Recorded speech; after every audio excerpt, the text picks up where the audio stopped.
What's up, you guys? We're having a little bit of a spontaneous episode right now, so what's gonna happen is I'm meeting up with some friends. We're gonna go up Angeles Crest.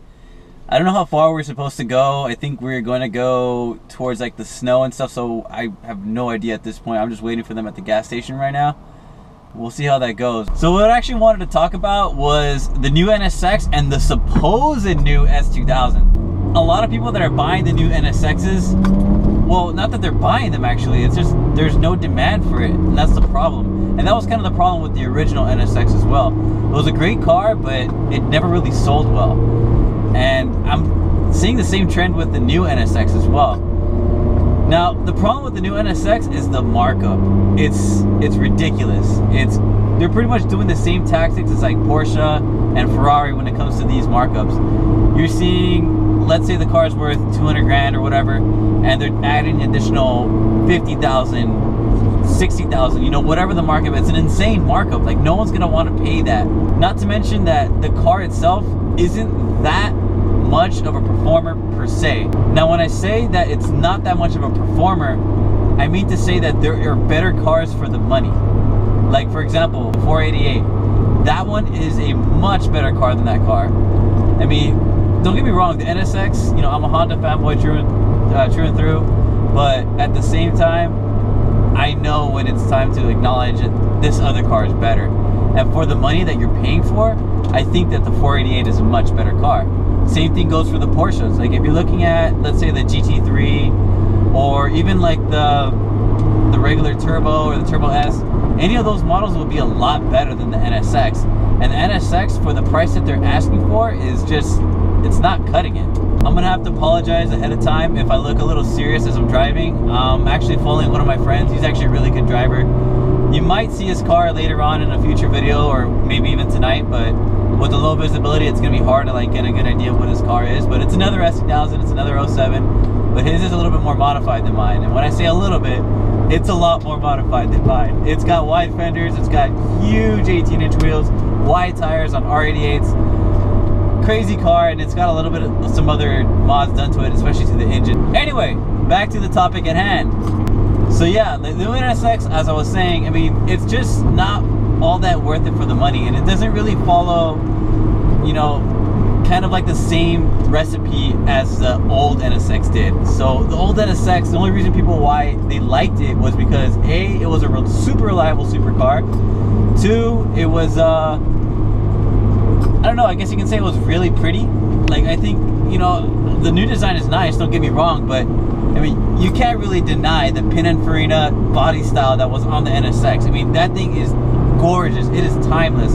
There's no way you're gonna replace that. And then looking at the new body style of the car, I mean, it looks cool. It's really sharp. It's angular. It's really aggressive. It's mean, if you want. It's very futuristic, if you want to say. But it doesn't have that zing that the old one had. I don't know why. Going on and continuing to the performance aspect of the NSX. The old NSX had this 6-cylinder, I think it was the C30 and the C32 6-cylinder motor from Honda that, you know, it was really cool. It revved. It was one of the first engines to feature, I think, or not, it was the first engine to feature VTEC in a mass production car. But at the same time, it's like, you gotta think, you know, the car was rear-wheel drive only, and it was lightweight. It was made of, not everything was aluminum, but like the majority of the car was aluminum. And, you know, I think the characteristics of the car being a mid-engine layout helped it out a lot. The new car, it's an all-wheel drive mid-engine platform, and it's a hybrid at that. So what that means is that it's gonna be really, really, really heavy. And it is practically, I think it's just as heavy, if not heavier than a GTR. Not exactly 100% sure. I'm sure a lot of you guys will probably correct me, but if you think about like the 918, the LaFerrari, and the P1 stand for, you know, it's a hybrid supercar, but on a budget. But at the same time, it's just like, for the performance it delivers, it's just not on the same level of, let's say, a GT3 or a 488. Where does that leave the S2000, the successor to the S2000? Well, if Honda keeps on following the same formula, it's gonna run into some problems. If they decide to go ahead and make the S2000 a all-wheel drive hybrid roadster, that's going to be kind of sad. You know, coming from an S2000 owner, that's going to be really sad to see, because, you know, I think the roadster layout, the front mid-engine, rear-wheel drive layout that they have right now is just great. This car handles great. The engine is just phenomenal, and that's going to be a hard act to follow. A lot of people are expecting a lot of great things from this car, and I'm not sure if Honda can deliver right now, because think about who made this car. The person who made this car, I might be pronouncing his name wrong, but I think it's Mr. Yuhara. He designed this car. He helped design, I think he helped design the NSX, and he also helped design a lot of the Type Rs that were exclusive to Japan. So, you know, that just goes to show you, like, the kind of guy that he is. You know, he's able to go ahead and come out with masterpieces like those cars, and come up with a masterpiece like the S2000. So, if he's not involved, you know, who is? You know, you kind of really have to think about who's making this car. And the way that I see Honda right now, you know, they're not really performance oriented. They're very much economically friendly, and, you know, they're trying to save some money and provide basically a generic car, which, you know, I don't blame them. That's where all the money's at. But at the same time, it leaves a lot to be desired in the enthusiast market. You know, a lot of guys like us, we want to see something brand new. We want to see something that's going to be exciting. We want to be able to experience another rear-wheel drive Honda like the S2000, like the NSX. I mean, don't get me wrong, you know, when they brought in the K20 motors, I mean, that was great, but it's just, it's missing something. You know, you can drop in a K20 in this car and it'll be phenomenal, but it's not an F20. It's not designed to do what an F20 can, and it doesn't have that legendary performance that the F20 provides. You know, it was the first car, well, the first four-cylinder and first engine really to offer 120 horsepower per liter. That was the highest of any naturally aspirated engine for the longest time, until Ferrari had to step in with the 458 and knock it down. So it tells you something. Okay, so what am I really on about? Well, it's not that I'm on about something. I'm not trying to rant or anything. I'm just concerned. I'm just concerned that whatever Honda's going to come up with is not going to be what we want. And, you know, given that the new Miata that came out, the ND Miata, which is, from what I hear, a phenomenal platform, and I can't wait to drive one, it gives me a little bit of hope that maybe Honda might follow the same recipe. You know, a lightweight roadster that, you know, maybe doesn't need a whole lot of power. Like, let's say it's going to be another F20 type motor where it delivers 240 horsepower, but because the car's so light, it, you know, it really just delivers in terms of performance. So hopefully that comes true, but they're going to stick some wheezy little 1.6 liter turbo off the Honda Civic or something, and, you know, say, hey, it's a sports car and it's super lightweight. But, you know, that's not the point. I think a lot of people will probably agree, a lot of enthusiasts will agree, that a naturally aspirated motor just feels a little bit better. Now, don't get me wrong, I love a turbo motor. The turbo motors are awesome. Like, they'll kick in with the torque, they feel great, they drive well, but a lot of the times, you know, you have to sacrifice, you know, something for that power, and that oftentimes comes in the form of lag.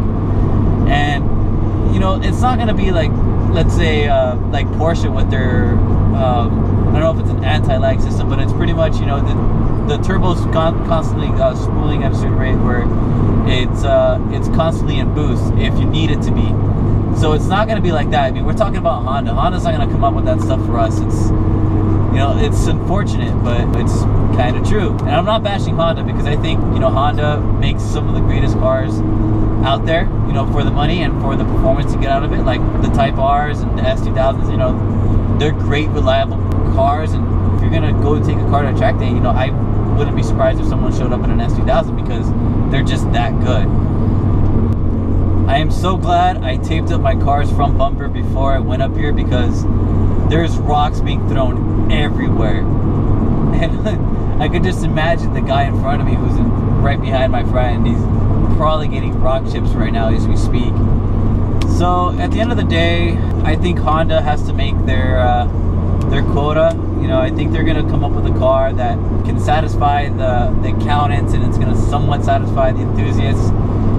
what I really hope for is that it's going to be a car that's light, it's nimble, it's going to be powered by a decent motor, maybe hopefully maybe the turbo type R motor. You know, as much as I really want to see a naturally aspirated motor in the S2000 or the new one, the way things are going, we're not going to see something like that, you know, for a long time, or if not ever. So we might be driving, or I might be driving, the last of a generation where we're not going to see a naturally aspirated killer motor from Honda. Who knows? You know, the new NSX is turbo too. That could be it. You know, it could be, let's say, a 240 horsepower turbo motor from the Honda Civic Type R going into the new S2000. Who knows? Only time could really tell. But hopefully they do something where it's a nod at this S2000 and the previous generation before, where it has a high revving, high performance motor that, you know, delivers on the performance aspect and also the reliability aspect. With these cars, they're really reliable. As much as people like to knock on them for not really having a whole lot of torque and a lot of power, you know, they're damn near bulletproof. You can drive this car to the track and drive it all the way back and have no issues. You know, granted, you have a decent exhaust. It's not going to be all raspy and noisy and but you know, for the most part, you can daily this car and take it to the track and you'll do well. And that's the best part about it. You want to have that peace of mind that, hey, I can take my car and not have to worry about anything. Rocks flying everywhere, as you can tell. I think that Honda will deliver something. I have faith, but at the same time, will I be surprised if they come up with something that's kind of mediocre? No, not really. I wouldn't be surprised. And that's assuming they actually decide to release another S2000. But given the success of the ND Miata, we might see a new one. We just don't know. So hopefully we get to see one when it comes out later on in the future. But until then, let's just keep our fingers crossed that they do bring out a badass S2000 that's got a really good motor in it and that's going to deliver both the performance and reliability aspect of the car. I'm going to have to cut the video right here because it's getting a little technical and it's getting a little bit more harder to drive and focus on my eyes on the road and talking to you guys. Not that I don't want to, but I'd rather be safe than sorry. Hopefully you guys enjoyed the video. I know it was kind of a little bit of a weird topic and it was just really quick. I appreciate a lot of you guys who subscribe to the channel, like all about 48 of you I think we have so far, and that's pretty cool. I didn't expect the channel to be anywhere near that. I was thinking it'd be somewhere in the 19s, but you know, for those who subscribed, I really appreciate it, you guys. It's a really big thank you going out to all of you. And if you guys like the video, give it a thumbs up, and if you guys are new to the channel, hey, subscribe. That'd be really awesome if you guys did. That way, you know, we can grow the channel and I can get more into talking about different topics with you guys and provide some more entertainment. But I'm gonna cut the video right here so I can get on to driving, and I will catch you guys in a later episode.